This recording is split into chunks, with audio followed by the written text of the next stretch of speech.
Paula, de onde é que surgiu o teu... eu já te entrevistei 78 vezes.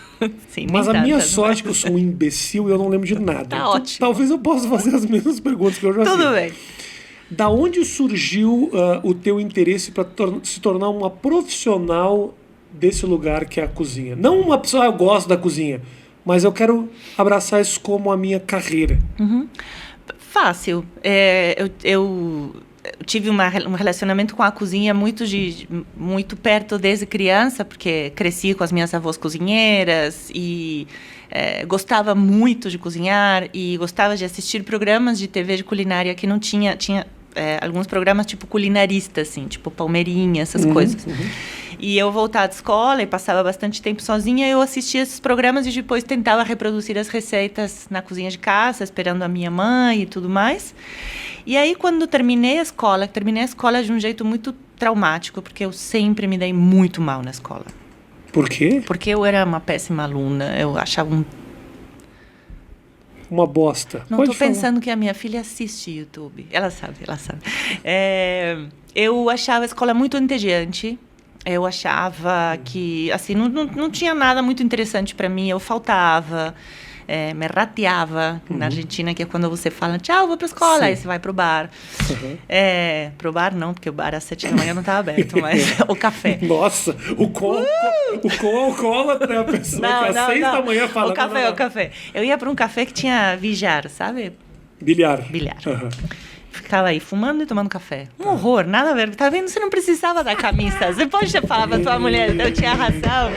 Nossa Senhora. E então, quando cheguei no 5º ano da secundária, que é o último, que eu tinha 17 anos, eu acho que fui mandada embora. Fui mandada embora. Você foi expulsa da escola? Fui expulsa da escola. Porque então você realmente era uma delinquente. Não era uma delinquente. Não tenho nenhum antecedente penal. Não tem ninguém. Não tenho nenhum antecedente penal. Eu não gostava. E era uma escola muito...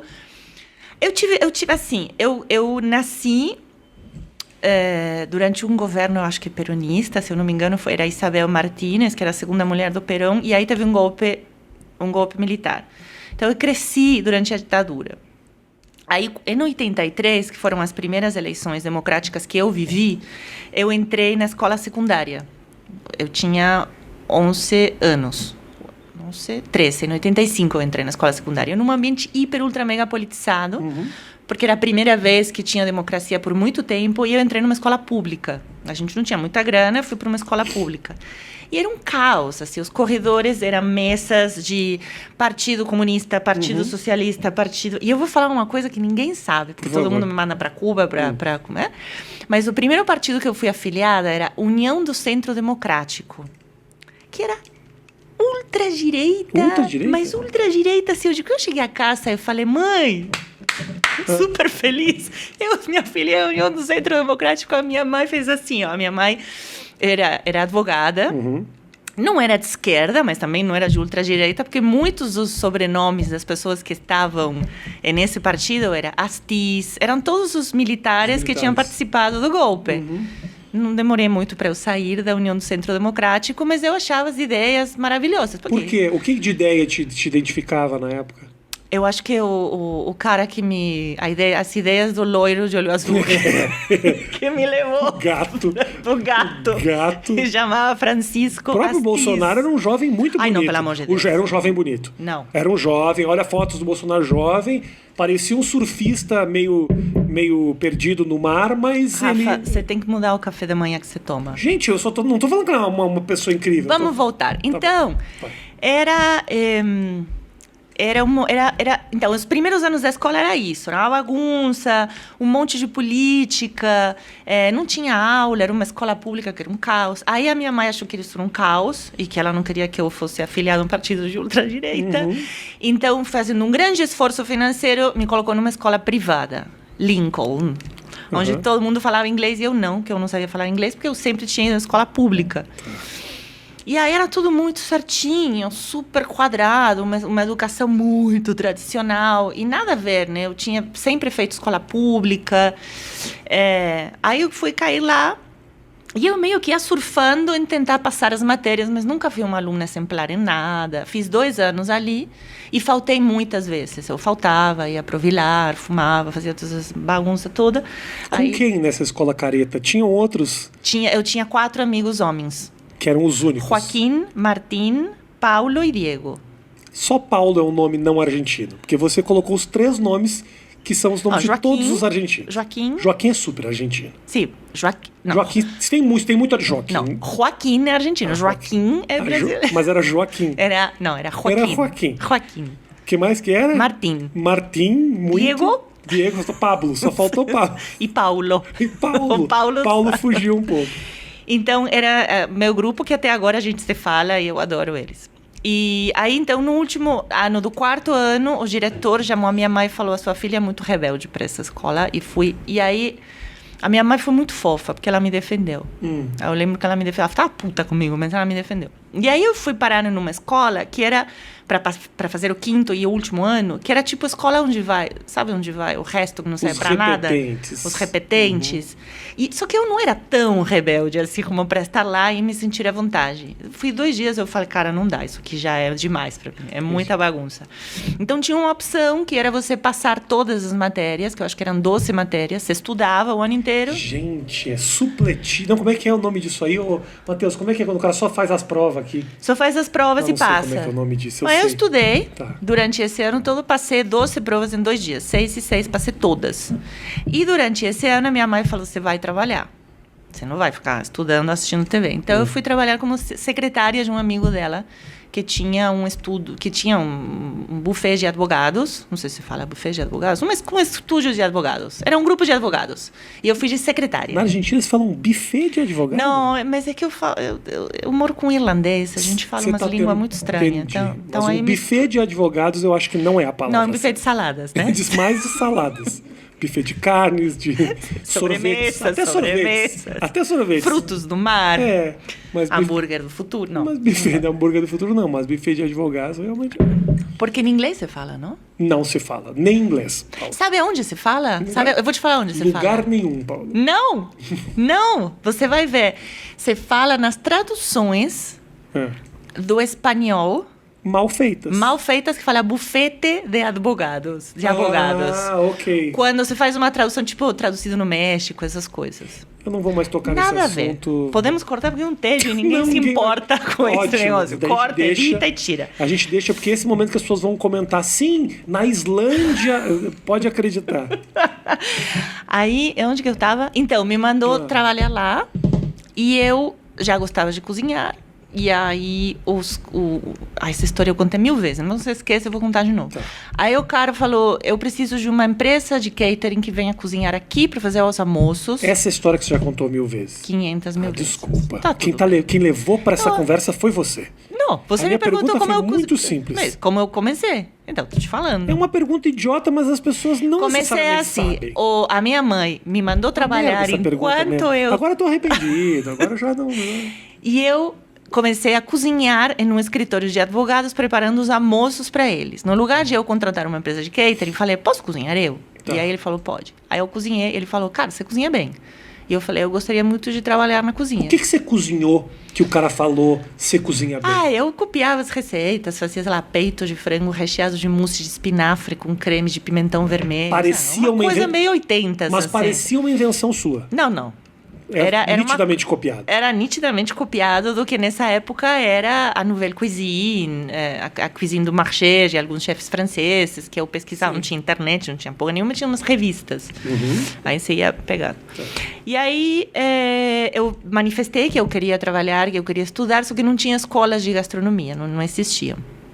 Então, a minha mãe me arrumou uma escola de hotelaria, de administração hoteleira, era o mais perto. Fui 2 dias na escola. Aí eu saí e falei, o isso negócio aqui não é pra escola mim. Nunca foi muito a tua onda, bateu, né? Pra mim. Okay. Eu gosto de ler, adoro estudar, mas tem que alguém ser... te impondo conhecimento é um problema. Dessa forma era meio chato. Entendi. Aí eu falei, não é por aqui. Preciso... Como se faz? Você tem que ir num restaurante e que eles te ensinem, abram as portas, te deixem trabalhar, estágio não remunerado. E aí, pesquisando quem que aceita uma menina de 18 anos para trabalhar, ninguém. Porque era só macho, peludo, assim, fortão.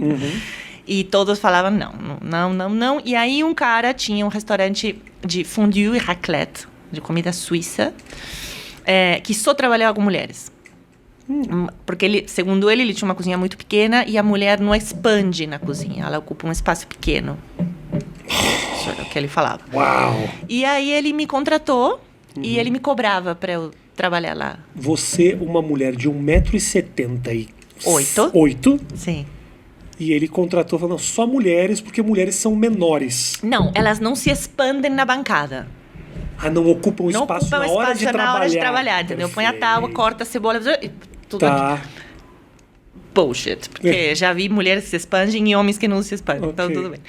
Aí minha mãe pagava para ele me ensinar. Aí trabalhei um ano, realmente era isso que eu gostava, e aí comecei.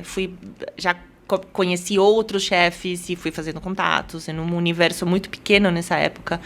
1990, Argentina, depois de 7 anos de governo democrático, os 2 primeiros bastante traumáticos, assim, porque teve várias tentativas de golpe, recuperação econômica, então tinha, sei lá, 8 restaurantes, não era um mercado gigantesco, então todo mundo se conhecia. E aí, em 1992, fui para Paris fazer estágio e realmente comecei uma carreira, assim, que era isso que eu queria e eu curtia pra caramba, adorava trabalhar, assim, o oposto da escola, eu sempre fui muito trabalhadora, assim, muito, tipo, nunca faltar, chegava 2 horas mais cedo, ia embora 2 horas mais cedo, era muito, muito certinha, assim, para trabalhar. O que provavelmente é uma surpresa para tua mãe. Não. Que imaginou, se ela não estuda... É muito legal que a minha mãe, que já não tá, né, mas é muito, muito legal que a minha mãe me apoiou tanto, sendo que ela foi uma mulher, filha de uma cozinheira imigrante, que mal falava espanhol e que se dedicou a estudar, virou advogada, depois escrivã, né, notaire, e que chegou a ter um escritório de muito, muito sucesso, uma mulher muito bonita, muito jovem, muito bem-sucedida, e quando eu falei, eu quero ser cozinheira, ela falou, vai. Pô, sabe, eu acho isso incrível. Em nenhum momento eu falo, não, você tem que estudar. Vai lá e faz. E eu fiz. Ótimo. Eu gostei disso, assim. Como é que é pra você, Paula, nesse momento, assim, tem gente fechando tudo que é coisa agora? Muito difícil, foi muito, muito difícil. De olhar isso acontecendo, é uma indústria que tá sofrendo demais, assim, né? Eu fechei, eu tinha um Comedians, era dono de um lugar que empregava quantas pessoas? Tinha uma série de funcionários, era um lugar que funcionava muito bem, tinha uma cozinha super ativa. Nós estamos num momento sofrendo muito, não só aqui, né? Mas como é que é pra você ver isso, assim? Uma merda, é muito triste. É muito, muito triste, assim. Eu já passei por situações super difíceis quando era uma ilustre desconhecida. E eu sei o que é, tá na merda. Eu sei o que é muito, muito ruim. Eu sei o que é olhar para um lugar e que ninguém entra pela porta. Eu sei o que é olhar para as pessoas que você paga o salário e saber que você vai ter que demitir. É horrível. Tenho amigos que tiveram que fechar restaurantes. A gente teve muita sorte. Por vários motivos. Eram restaurantes que estavam bem antes disso. Isso ajuda bastante. Por isso que alguns conseguiram passar. Porque você, né, chega em um momento como esse com um pouco de caixa. Eu tenho uma equipe. Eu tenho primeiro um sócio que é maravilhoso para os negócios. Então, ele é uma cabeça brilhante para os negócios que eu não sou. Ou sou, mas não na forma que ele é. E é sócio em todos esses estabelecimentos? Em todos. E com ele a gente conseguiu surfar, né? Financeiramente conseguiu surfar esse momento.